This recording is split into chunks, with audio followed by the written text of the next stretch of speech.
Well, you've heard the propaganda that abortion is health care. You've heard the propaganda that abortion is treatment for women's reproduction. These are all lies. We're going to be talking about that today as we debunk the pro-aborts of TikTok. And I'll have an update on the constitutional amendments in the states of Missouri and Florida. So stick around.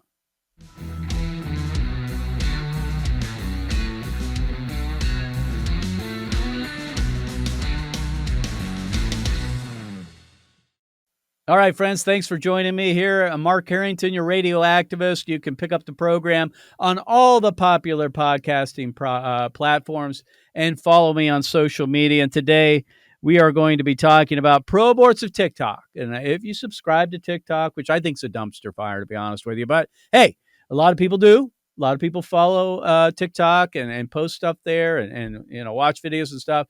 And so there's all kinds of material, content on TikTok, especially leftist propaganda, including pro-abortion people. And so we do something on the program every once in a while, a regular feature of the Mark Harrington Show, the pro-aborts of TikTok. And we're going to take a couple of those clips and play them for you, and then I'm going to debunk them. And then I'll give you an update later in the program about what's happening in some of the states that are looking at constitutional amendments on abortion. So let's start out. This is pro-aborts of TikTok. Here's someone talking about, they said they're pro-life. Well, here's the question. Are they? I am pro-life in the sense of I'm not bringing a baby into a situation that it is not going to have as much possible resources. She's got a point. For growth and support as possible. So right now, if I don't have a job and health insurance and no, I'm not having a kid. And that's me being pro-life. Right. Well, there's a couple of things here. First of all, she's redefining what pro-life is. That's not pro-life. Pro-life is everything has to line up. And if it doesn't, I could kill my baby. That's not pro-life. That's pro-abortion. That's why I don't really like the pro-life label. I prefer anti-abortion. It's very precise. We are against abortion. Pro-life, everybody likes to throw in everything they can think of, including the kitchen sink into that term. Pro-life means you're anti-war. Pro-life means you're anti-Second Amendment. Pro-life means you're for all the programs you can imagine, government programs, social programs, all of that kind of stuff. And therefore, it's lost a lot of its meaning. And she's a perfect example of it. She talks about how the circumstances have to be right for her to have a child. She calls them a kid. It's a little bit dehumanizing. They're children. They're not kids, but they are children. And she also referred to them as it. Again, dehumanizing language. Probably didn't know she was doing it, but that's the way it is. But she talked about the circumstances had to be da-da-da. She said da-da-da. All these things had to be lined up in order to have a baby. Well, that's not really how it works, although I do commend her at least thinking about how she wants to plan her family. Planning your family does not include killing children. Planning your family means maybe if you're not married, you don't have sex. I mean, how's that for a start? Well, maybe that would be a good place to begin, because consent to sex is consent to pregnancy. Because when you have sex, you might get pregnant. So if she really wants to plan her pregnancies and her family so that these certain things are lined up, then maybe she should just abstain. It's possible.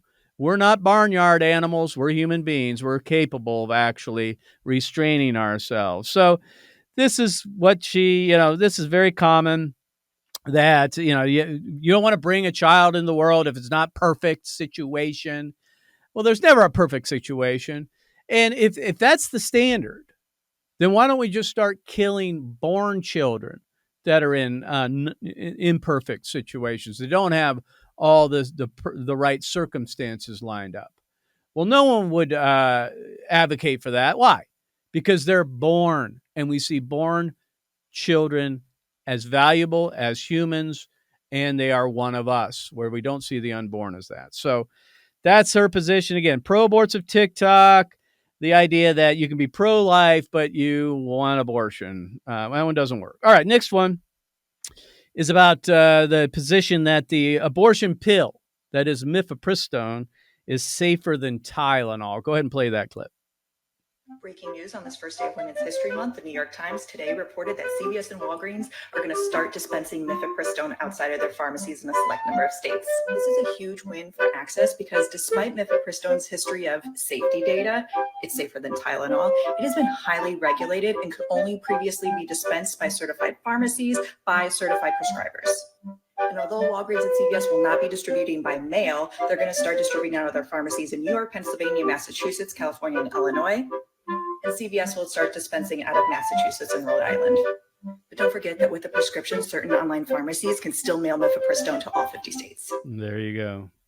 So here you go. She basically says that mifepristone, which is the abortion pill, is safer than Tylenol. And I would say this: safe for whom? Safe for the baby? Because it certainly is not safe for the baby. The baby's not even figuring in on this equation. She's just talking about the mom. The mom, it's safer than Tylenol. It's not safer than Tylenol. And you're basically delivering a baby dead into a toilet. How is that safer than taking Tylenol? What a lie from the pit of hell, right? And it's certainly not safe for the baby, who is suffocated by the abortion pill. And so, again, this is just another euphemism. Used to say safe, legal, and rare. Now they lost the rare part. They just want the safe and legal. And how mifepristone being dispensed by CVS and Walgreens is revolutionary. It certainly is that. The idea that now you don't have to go to a standalone abortion mill, brick and mortar, and meet with a so-called physician, which is an abortionist, a child killer, to be dispensed the abortion pill is somehow a good thing. Now all the pharmacies in America are going to become abortion clinics. That's basically what's happened. And they're going to deliver their children in their living rooms or their bathrooms or their apartments and toilets and so forth. And now the children will become part of the sewer system. It is true that the sewers of our cities are running red with the unborn, when 63% of the abortions that are committed in the country are committed using the abortion pill. And then finally, she talks about how you can get the pill by mail in all 50 states. So that's a bigger problem than the whole CVS thing, because now you just mail order it shows up at your door and you kill your baby. So I don't know how this is safe for women. Certainly not safer than Tylenol, and is definitely not safe for the baby. All right, next one is about treatment. We hear this a lot, that women in states where abortion is restricted or banned can't get the proper medical treatment, i.e. abortion. Go ahead and play this clip. Many of you know this, but a few weeks ago I learned that against all odds, I am pregnant. Many of you know that I had kind of a rough journey. Did she have sex? I had my first miscarriage more than 13 years ago, and I have been pregnant many times since then. Twice I was lucky enough to successfully carry to term, and I have two beautiful, healthy little boys. But now I wish I could tell you otherwise. But after numerous ultrasounds and blood draws, we have determined that my pregnancy is once again not progressing and is not viable. I don't know how many of you have been unfortunate enough to experience a miscarriage before, but I am not interested in going through it unnecessarily. Now, at one level, obviously, we can feel some compassion for this young lady who has experienced miscarriage before. And so we understand that. I understand that. My wife and I understand that. We've had 3 miscarriages, and there are a lot of people have had. But there's a big difference between miscarriage and purposely going in to the mother's womb and dismembering the child, intentionally killing them. There's a big difference, morally and also just physically speaking. The dismemberment of a baby is a very violent thing for the unborn, of course. It's also violence towards the woman. So we can understand the trauma that is brought about by miscarriage.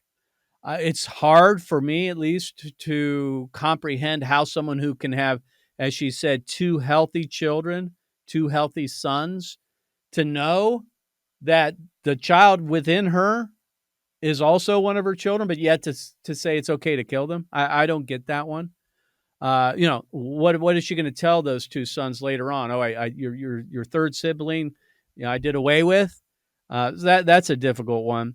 And the idea that this is somehow treatment. Treatment by a physician is intended to heal, right? Not harm. Abortion is not treatment. Abortion kills. Abortion murders. Abortion dismembers an unborn baby. It is certainly not treatment, and it is not humane. The answer to this situation is for this woman to do the hard thing, and that is allow the natural process to take place. If that baby's going to miscarry, then so be it. Unfortunately, that's the way it is. But we do not have the right to kill that child. And she should, with the proper physician oversight and care, be, watched and through the process and deliver that child. And if the baby dies naturally, that's just the way God intended it, as difficult as it is. But it's a heck of a lot better than killing the child. All right, next clip is about the so-called 6-week abortion ban in Florida. Again, these are pro-aborts of TikTok. Go ahead and play this clip. April 1st, 2024, and you may be hearing that there's a 6-week abortion ban in Florida, and that's not true. Yet. That's right, it's not true. Yes, it is true that the state Supreme Court will allow a 6-week ban to go into effect, but that's not for another 30 days, which means not this month of April. That's devastating. We can talk all day about that, but I just want to clear that up because you're going to hear a lot of stuff. For whom? You may also hear about a ballot measure that they are going to allow to be put this to a vote that could actually protect abortion rights. So as of today, April 1st, you can get an abortion in Florida up to 15 weeks. You can also get it past that if you travel, and in all 50 states, you can get abortion pills. All right, so here's the thing. She talks about a 6-week ban. Let's be clear about something. The Florida heartbeat law is not a 6-week ban. It is a ban on a child who has a detectable, and that's the important word, a detectable heartbeat. Now, the heartbeat can be detected around 6 weeks. That is true. But normally, a woman doesn't even know she's pregnant until 5 weeks, right? And she doesn't go to the physician until 6, 7, or 8 weeks. So it's more than likely that most of these, the children with detectable heartbeats are going to be 7, 8, 9, 10 weeks, 11 weeks, 12 weeks, like that. But they want to talk about the 6-week ban because they want to scare people into believing that, oh, you're going to be getting abortions before you even know that you're pregnant and stuff like that. This is just fear-mongering. It's not accurate, but you see it all over the media. Remind people it's a detectable heartbeat. It's when the child's heart can be detected on an electroencephalogram. That's how it works. So it's not at 21 days. That's when the heart actually does begin to beat, but it is not detectable until later in pregnancy. So she's got it wrong here. She talks about how devastating it is. Well, it didn't sound so devastating. You can go and get the abortion pill sent to you by mail. So how is that devastating? All right, next clip. This is another take on the so-called 6-week ban on abortion in Florida. Go ahead and play this. This, again, pro-aborts of TikTok. Go ahead. Hearing some happy and exciting news coming out of Florida, which is that abortion will be on our ballot this November. What? Happy and exciting news. I don't know about you, but nothing makes me happier than having an abortion amendment on the ballot that legalizes child killing up to birth. That's exciting and that's happy. How twisted have we become? Go ahead and continue on. Vote on abortion rights in Florida this year. There's also some very, very bad news that came out the same day that we need to be talking about. The same day that the Florida Supreme Court voted that we could vote on abortion this November, they also voted to enact a 15-week ban, which then triggers a 6-week ban that will go into effect 30 days from now on May 1st, 2024. Our Florida Constitution has a right to privacy clause, and that has previously been used to strike down abortion bans and uphold the right to abortion in the state of Florida. And that has just been struck down, which will trigger a 6-week ban that will go into effect next month. While we do need to celebrate any small win that comes to us here in Florida and here in the South, we could not let them do this quietly, and we cannot let this 6-week ban go into effect quietly. She talks about how this is bad news. It's not. It's good news, actually. Good news for the babies of Florida who on May 1st, those who with a detectable heartbeat, will now be protected in that state. That's a good thing, which will lead to, more than likely, abortion clinics closing and children living. That's a great thing. She calls it bad news. It's good news. It's very good news. And so we should be celebrating that, not celebrating abortion and the fact that this ballot measure is on the November election ballot. So, again, the euphemism of right to privacy was in the Florida Constitution. Well, the U.S. Supreme Court ruled that the so-called right to privacy does not include abortion. We know that now with Roe v. Wade, and so it is with the Florida Constitution. Well, here's the bottom line, though. It could be very short-lived. That is, this 6 week, I almost made the mistake that they make. This heartbeat law that will be in effect on May 1st could be short-lived, as it was in Ohio when we had it into effect for 82 days, unless the citizens of Florida vote down this ballot measure in November, because it's going to be on the ballot. And all these pro-life laws that have been enacted in Florida will be wiped out in one day. And so there you go. That's the pro-aborts of TikTok and some of the lies of the abortion industry. All right, ladies and gentlemen, here's your call to action today, and that is on Monday coming up. We are going to be hitting the road as part of our road trip for life. We're going to be going to the state of Missouri. You might ask, well, why Missouri? Well, here's why. Because Missouri is likely going to be facing one of these ballot measures in November, and Missouri's one of the top prizes for the pro-aborts who would love to get a red state again, like Ohio, in their column. So we're going there. We're going to be going to the college campuses there, University of Missouri, St. Louis University. We're going to be hitting the doors, going door knocking as well. So we're working with our partners there at Missouri Right to Life. So be in prayer for our team as we leave on Monday for a week-long road trip for life. And the second thing is, I've mentioned in this program with the Pro-Aborts of TikTok about the Florida abortion amendment. This is ground zero, friends, for the battle this year on abortion, whether it comes to the presidential election, where the Democrats think that Joe Biden actually has a chance now because the abortion amendment is on the ballot, or just abortion altogether, because Florida is a little bit different than the other states in that it has a 60% plus one vote as the threshold in order to have an abortion or any amendment to the Florida Constitution approved. And so we're hoping we can get a win here. And there hasn't been any polling out of Florida until now. And so I want to address that. If you're looking at us, this is on our in the video, and that is a poll coming out by Ipsos poll. And this kind of comports with what we've seen in the past. And that is, the vote was taken today.